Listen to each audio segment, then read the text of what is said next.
अस्सलाम वालेकुम dear little stars, कैसे हैं आप सब। मैं आपकी मिस फातिमा। उम्मीद करती हूँ सब ठीक ठाक होंगे। डियर स्टार्स, आज हम 3 का पहाड़ा उर्दू में पढ़ना सीखेंगे, तो चले क्लास शुरू करते हैं।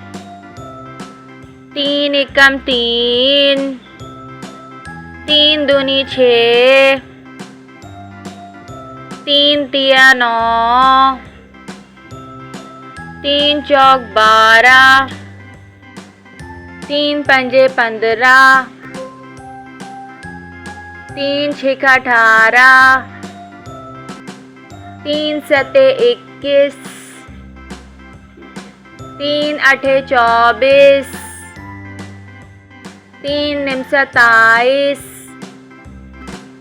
3 दाएं 30।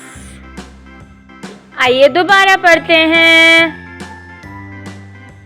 3 एकम 3, 3 दूनी 6, 3 तिया 9, 3 चौक 12, 3 पंजे 15,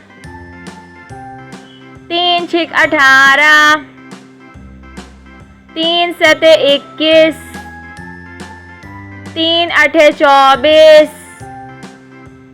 3 निम 27, 3 दाएं 30। डियर स्टार्स, उम्मीद करती हूँ आपको 3 का पहाड़ा अच्छे से याद हो गया होगा।